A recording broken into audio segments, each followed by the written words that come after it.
우리 다 함께 은혜 받고자 하는 말씀의 제목은 징계를 피하려면이라는 제목으로 다 함께 은혜 받기를 원합니다. 지금까지 기억에 남는 체벌은 무엇입니까? 누구로부터 어떠한 벌을 받은 것이 가장 두고두고 기억에 남습니까? 그것이 혹시 부당한 것은 아니었습니까? 우리는 살다 보면 상대는 체벌이라고 하지만은 받는 당사자는 억울한 그런 학대로 여길 수 있습니다. 그랬을 때에 체벌의 효과는 없고 상처만 깊이 아루새겨지는 그런 역효과를 나타냅니다. 우리는 불완전한 피조물의 존재들이기 때문에 각각 다른 기준을 가지고 살기 때문에 상대는 체벌이라고 하지만은 받는 당사자에게는 크나큰 그러한 수치요, 그리고 그러한 상처가 될 수도 있다는 사실입니다. 우리가 살고 있는 이 시대에는 온갖 폭력이 난무합니다. 온갖 학대가 곳곳에서 벌어집니다. 체벌과 학대를 구분할 수 있는 것은 그 체벌을 받는 자의 마음에 있습니다. 아, 내가 잘못했구나, 그래서 대가를 지불하고 있구나 라고 여기지 않는다면 그 체벌은 체벌이 아닐 수 있습니다. 일방적인 그러한 학대요, 폭력에 해당될 수 있다는 사실입니다. 그래서 나이가 들어서 누군가를 혼낸다, 누군가를 체벌한다, 누군가를 책망한다고 할 때에 상대가 인정을 하지 않으면 차라리 침묵하는 게 오히려 나을 수도 있다는 사실입니다. 우리는 그러한 시행착오를 빈번하게 하면서도 되풀이합니다. 그래서 교육적인 효과를 거두지 못하는 경우가 왕왕 있습니다. 열심히 혼내고 열심히 책망하고 열심히 체벌했는데 오히려 더 삐딱선을 타고 더 나쁜 상태가 되어지는 경우가 많이 있습니다. 왜 그렇습니까? 상대가 그 잘못을 시인하고 그 체벌을 달게 받지 아니하면 그 체벌은 체벌이 아닌 것입니다. 오히려 반항심을 증가시키고 오히려 더 왜곡되게 삐딱선을 타도록 하는 어떤 기회를 제공해주는 그러한 결과밖에 만들어내지 못합니다. 그래서 우리는 체벌을 잘 할 필요가 있습니다. 또 체벌 받을 때도 이것이 상대가 나를 위한 그 정당한 체벌인지 책망인지 분별할 수 있는 지혜가 필요합니다. 이제 성인이 됐기 때문에 우리는 누가 누구를 체벌할 그러한 상황은 아닙니다. 우리에게 있어서의 체벌하실 수 있는 분은 오직 살아계신 하나님이신 줄로 믿습니다. 우리는 하나님의 자녀여 피조물이기 때문에 하나님은 결코 침묵하시는, 잘못함에도 불구하고 끝없이 그냥 모른 척하지 않습니다. 적당한 시기, 그 기준을 넘어서면 하나님은 반드시 사람의 매와 인생의 채찍을 통해서 우리를 체벌하신다는 것을 깨닫기를 바랍니다. 그래서 우리는 체벌을 최소화해야 됩니다. 할 수만 있으면 체벌을 피할 수 있는 저와 여러분이기를 원합니다. 그럼 어떻게 해야 우리가 체벌을 피할 수 있는가? 그것은 첫 번째로 예수님을 생각함으로 체벌을 피할 수 있습니다. 예수님을 생각하지 않으면 우리는 체벌을 받을 수밖에 없습니다. 오늘 본문에 예수님을 뭐라고 했습니까? 바라보아라 그랬습니다. 믿음의 주여 또 온전케 하시는 이인 예수를 바라보라. 그러니까 책망과 징계가 시작되어지는 원인은 무엇이냐? 우리가 예수님을 바라보는 데서부터 우리의 시선이 다른 곳으로 옮겨질 때 징계를 촉발시킬 수 있는 시작점이 되어진다는 사실입니다. 어떻게 예수님을 잘 바라보고 있습니까? 예수님을 바라본다는 말은 무엇입니까? 그 예수님이 십자가에 죽으시고 부활한 그 사실만을 바라보는 것입니까? 예수님은 육체로 오신 예수님과 말씀으로 계신 예수님이 있음을 알기를 바랍니다. 그래서 예수님을 바라본다는 것은 예수님의 말씀을 바라본다, 그런 의미로도 우리가 해석할 수 있습니다.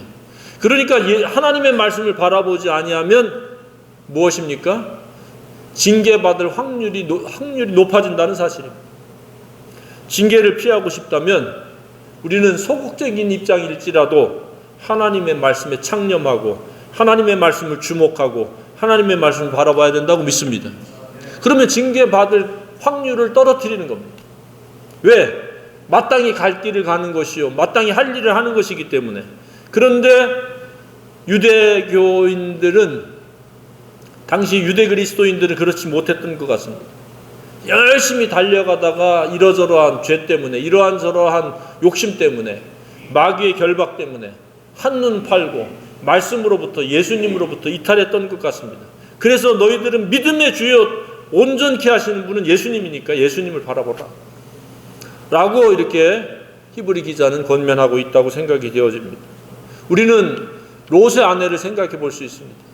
앞을 바라보고 하나님이 예비하신 피난처길을 바라봐야 되는데 뒤를 바라보지 말라고 했는데 미련 때문에 뒤를 바라보았습니다.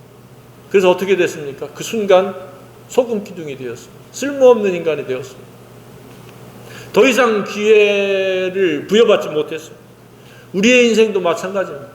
예수님으로부터 시선이 떨어지는 그 순간 우리는 우리 스스로로 말미암는 악한 존재요, 악한 피조물로 살기 때문에 쓸모가 없습니다. 살아있다 할지라도 하나님께 영광을 돌리지 못할 뿐만 아니라 하나님 의도와 목적에 부응할 수 없기 때문에 우리는 쓸모없는 인간입니다. 그래서 고쳐쓰기 위해서 하나님이 사람의 매와 인생의 채찍을 동원하시는 거예요. 한결같이 충성되게 신실하게 오직 믿음의 주에 온전케 하시는 예수를 바라볼 수 있기를 소망합니다. 누가 알아주든 알아주지 않든, 누가 보든 보지 않든 우리는 오직 예수님을 바라보면서 가야 됩니다. 그것이 정답이요 해답이요 인생의 지혜인 줄 믿으시기 바랍니다. 징계는 채찍이라는 말로 사용하고 있습니다. 징계라는 말과 채찍이라는 말이 동의어라고 해도 과언이 아닙니다. 그러니까 징계는 뭐예요? 아픔이에요. 깊이 아로새겨지는 상처가 될 수도 있습니다. 고통이 될 수도 있습니다. 그래서 우리는 예수를 바라봐야 돼요.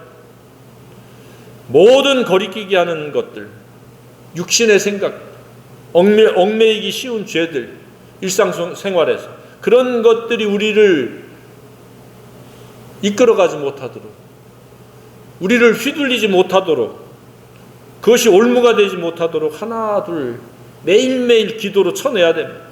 거부해야 되고 십자가에 못 박아야 돼요. 그랬을 때 우리는 예수를 바라보는 데 있어서 일관될 수 있습니다. 그래서 불필요한 시행착오를 만들어내지 않습니다. 영적인 어떤 부작용이나 역기능을 초래하지 않습니다. 믿는 자의 실패는 예수 그리스도로부터 이탈되어질 때 그렇게 되어진다는 사실입니다. 시선이 멀어질 때, 말씀으로부터 시선이 떠날 때 문제가 생기고 징계의 아픔을 초래할 수 있다는 사실입니다. 두 번째는 우리가 징계를 피하려면 어떻게 해야 된다고 말씀하고 있습니까? 예수님을 생각하라 그랬습니다. 3절 하반절에 이같이 자기에게 거역한 일을 참으신 일을 생각하라. 용서하신 그 예수님, 십자가에 죽으신 예수님, 나를 위해서 희생의 대가를 지불하신 그 예수님을 생각하라. 조금 더 우리가 적용적으로 설명을 하면은 예수의 품격을 생각하라. 예수의 품격과 일치를 이루어가라 라고 우리가 이해할 수 있습니다. 그래야 우리는 하나님 보시기에 좋고 아름다운 삶의 주인공들이 될 수 있기 때문에 그렇습니다. 예수님을 우리는 생각해야 됩니다. 한없는 용서와 사랑의 예수님, 그 품격을 닮아서 살아갈 때 우리는 징계하고는 거리가 먼 그런 좋고 아름다운 생애에 하나님 기뻐하시는 대상들이 되리라고 믿습니다. 예수님을 생각하고 있습니까? 예수님을 얼마나 생각합니까? 히브리서 2장에서는 뭐라고 말씀하고 있습니까?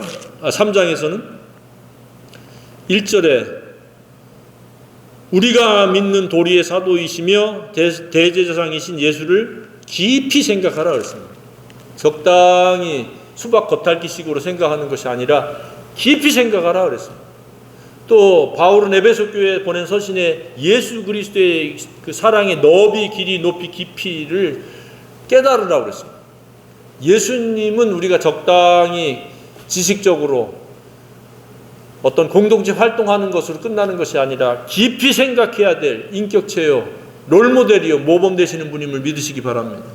그래서 그분을 생각하는 만큼 우리는 닮아가고 그분처럼 품격을 이루게 되고 그분의 품행으로 우리가 살아갈 수 있으리라고 생각이 되어집니다. 그렇게 되면 우리는 결코 징계하고는 거리가 먼 그런 하나님 기뻐하시는 하나님의 마음에 맞는 자들로 살아갈 수 있으리라고 믿습니다. 우리는 적당히를 경계해야 됩니다. 적당히 예수님 믿는 것처럼, 예수님 아는 것처럼, 예수님 생각하는 것처럼이 아니라 깊이 생각해야 됩니다. 그리고 그 예수님을 제대로 온전히 일치되게 닮아야 됩니다. 그러나 적지 않은 이들이 이를 핑계로 삶의 여러 가지 해야 될 일들을 핑계로, 그리고 그런 것들을 우선순위로 삼고 예수를 바라보지도 않고 예수를 깊이 생각하지도 않습니다. 자기 생각하기에 바쁩니다. 자기의 일에 전전긍긍하기 바쁩니다. 그런 것은 당장 하지 않아도 누군가가 대신할 수도 있고 안 하면 그만일 수도 있는 것들인데 사람들은 그것에 길들여져 있습니다. 먹는 거 입는 것부터 시작해서 이런저런 일에 너무나도 지나치게 비중을 많이 두고 살고 있습니다. 예수를 바라보는 일에, 예수를 깊이 생각하는 일에 우리는 우선순위를 두고 비중을 늘려가야 된다고 믿습니다. 그래야만이 우리는 하나님이 기뻐하시는 존재요, 우리가 평강의 길을 갈 수 있습니다. 예수님과 멀어지면 그 마음 상태는 올바르지 못하고 어그러진 마음이고 어그러진 생각이고 그릇된 생각이기 때문에, 생각이 잘못되었기 때문에 그 삶도 그렇게 잘못되어질 수밖에 없고 또 그 결과로 채찍, 징계가 따를 수밖에 없습니다. 사람의 매와 인생의 채찍이 불가피하게 하나님이 사용할 수밖에 없습니다. 그래서 우리는 예수님을 바라보는 일, 예수님을 깊이 생각하는 일에 있어서 최우선순위를 두고 비중을 늘려갈 수 있기를 주님의 이름으로 축복합니다. 세 번째는 무엇입니까? 왜 징계를 받습니까? 하나님의 권면의 말씀을 잊었기 때문에 징계를 받는다고 말씀하고 있습니다. 내 아들아 주의 징계하심을 경히 여기지 말며 그의 꾸지람을 받을 때 낙심하지 말라 그랬는데 왜 그래요? 또 아들들에게 권하는 것 같이 너에게 권면하신 말씀도 잊었도다. 그렇게 당부하신 말씀, 교훈하신 말씀, 가르쳐주신 말씀, 선지자들을 통해서 잊어버린 거예요. 망각해버린 거예요. 그래서 징계가 불가피하다. 그런데 그 징계를 받을 때 어떻게 받아야 된다고 말씀하고 있습니까? 낙심하지 말라. 꾸지람을 받을 때 가볍게 여기지 말라. 아, 내가 이렇게 하나님의 말씀을 외면하고 무시하고 멸시했기 때문에 내게 이렇게 채찍, 하나님의 사랑의 매가 나에게 임했구나.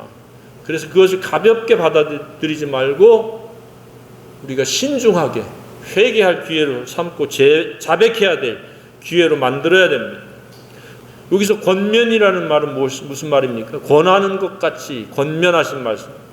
알아듣도록 권하고 격려하는 말씀입니다. 하나님은 많은 영적인 지도자들을 통해서 권면하고 가르쳐 주시고 교훈합니다. 성경의 기록 목적도 무엇입니까? 오직 성경은 성령에 의해서 기록되어졌고 교훈과 책망과 바르게 함과 의로 교육하기에 유익하다고 그랬습니다. 거기에도 보면 책망이 나옵니다. 교리적인 교훈도 나옵니다. 이런 모든 것들이 사람을 온전케 하기 위해서, 예수님을 닮게 하기 위해서, 예수님처럼 살아가는 선을 행할 수 있도록 하기 위해서 하나님 말씀을 기록했고 많은 선지자들을 동원해서 영적인 지도자들을 통해서 가르치는데 가르침을 받은 것을 잊어버렸어요. 그래서 정신 차려라 하고 꾸짖는 거예요. 네 번째는 무엇입니까? 징계의 유익은 무엇입니까? 징계의 목적은 무엇입니까? 하나님이 아버지 되심을 알게 하는 거예요. 그냥 방임방치하는 것은 아버지가 아니죠. 아버지 되심을 통해서 의와 평강의 열매를 맺게 하고 진리 순종의 사람이 되고 평강을 누리는 현세 천국을 누리도록 하기 위해서 징계가 불가피하다는 말씀입니다. 그러니까 징계받을 때 경의받지 않을 뿐만 아니라 징계받을 때 낙심하지 말아야 되고 그리고 불평을 토로하지 말아야 됩니다. 감사하면서 자백하면서 받아야 됩니다. 기꺼이 그 책망을 받아들여야 됩니다. 하나님은 사람을 통해서, 환경을 통해서 말씀을 하십니다. 가장 최선은 무엇입니까? 아예 징계를 피하고 징계를 받지 않는 것이라고 믿습니다. 징계가 뭐지? 라고 할 만큼 징계 없이 평안의 삶, 순탄하게 사는 삶, 마귀가 흔드는 그 어떤 도전과 시련 이런 따위들을 빼놓고 하나님에 의해서 불필요한 징계를 받지 않는 저와 여러분이 되기를 소망합니다. 징계라는 말은 혼난다는 이야기입니다. 책망이 있다는 이야기입니다. 꾸지람과 같은 겁니다. 처음에는 바로 즉각적으로 징계에 돌입하지 않습니다. 어떻게 징계하신다고 그랬습니까? 꾸지람을 먼저 따른다. 5절에 아까 말씀드렸죠. 징계하시면 경이지 말며 그에게 꾸지람을 받을 때에 낙심하지 마. 꾸지람 후에의 징계가 따릅니다. 하나님의 사람을 통해서든지 환경을 통해서든지 너 그렇게 하면 안 돼. 그건 잘못이야. 혹은 또 다른 방법으로 내 마음속에 성령께서 말씀해 주십니다. 그랬을 때 계속 불순종하게 되면 징계가 따른다. 징계가 불가피할 수밖에 없습니다. 그래서 꾸지람은 경고입니다. 경고를 받을 때에 즉각적으로 회개하고 자백하고 하나님의 의도와 목적대로 순종해야 됩니다. 그것이 징계를 피할 수 있는 가장 빠른 방법이요 가장 효과적인 방법이라고 믿습니다. 그냥 뜨뜨미지근하게 경고를 듣고도 권면의 말씀을 듣고도 모른 채 해버리면 어떻게 해요? 하나님의 다루심 속에 들어가는데 그 다루심이 어떤 다루심이에요? 성경에 앞선 구절에 보면은 하나님의 능하신 손, 하나님의 살아계신 하나님의 손에 빠져 들어가는 것이 무서울진저 그랬습니다. 10장 31절에 무섭다 그랬습니다. 무섭다. 하나님의 살아계신 하나님 손에 빠져 들어가는 것. 하나님의 다루심은 그냥 유야무야 그냥 등 쓰다듬듯이 징계하지 않습니다. 굉장히 무섭게 다루심으로 다루실 수 있다는 사실입니다. 그러한 하나님의 징계, 다루심과 전혀 무관하게 살 수 있기를 간절히 소망합니다. 어떻게 해요? 예수를 바라보는 거예요. 예수를 깊이 생각하고 담고 하나님의 그 권면의 말씀, 가르쳐 주시는 말씀, 진리로 말미암아 살아가는 것, 복음과 진리로 살아가는 것에 대해서 왼손에는 복음, 오른손에는 진리를 붙잡고 살아가는데 있어서 충성되면 우리는 징계를 받을 필요가 없습니다. 어떤 무서운 그러한 대가를 치를 이유가 전혀 없습니다. 그래서 징계하시는 이유는 뭐냐? 복음으로부터, 예수로부터 멀어질 때, 진리로부터 멀어질 때, 복음을 멸시하고 무시하고 진리를 거역하고 진리를 대적할 때에 불가피하게 하나님께서 다루실 수밖에 없다. 살아계신 하나님의 손에 빠져들어갈 수밖에 없다. 무서운 그런 어떠한 대가를 치를 수밖에 없다라는 사실입니다. 우리는 그러한 상황을 맞이하지 말아야 됩니다. 그러나 혹시 맞이했다 할지라도 11절과 같이 무릇 징계가 당시에는 즐거워 보이지 않고 슬퍼 보이나 슬프죠. 아프죠. 힘들죠. 그러나 그 후로 말미암아 일어날 결과 연단받은 자들은 의와 평강의 열매를 맺게 되는 것. 그리고 연약한 무릎이 세워지고 피곤한 손이 회복되어지고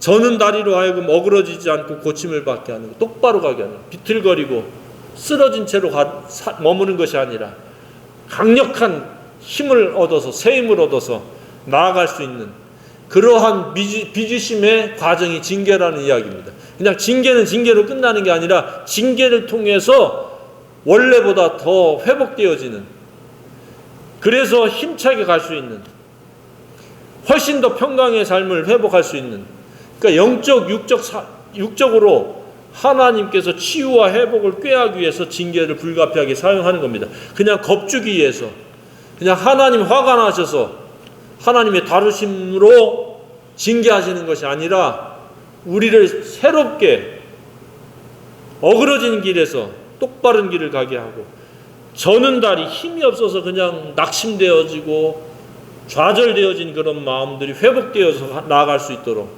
하나님께서 이렇게 세우기 위한 불가피한 방법이 사랑의 징계, 사랑의 채찍이라는 사실입니다.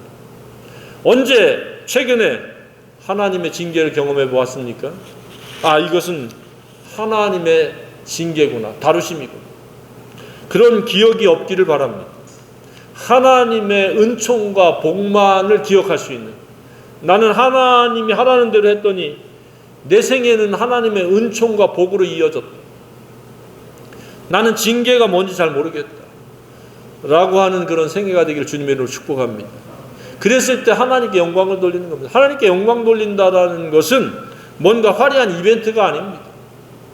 예수를 바라보고 예수를 깊이 생각해서 예수님을 닮고 진리 교훈을 받은 대로 그것을 마음에 새기고 순종하면서 나아가면 우리는 징계하고는 거리가 먼 그러한 건강한 그리스도인이요, 성도요, 하나님 기쁘시게 하는 그런 생애가 될 수 있으리라고 믿습니다.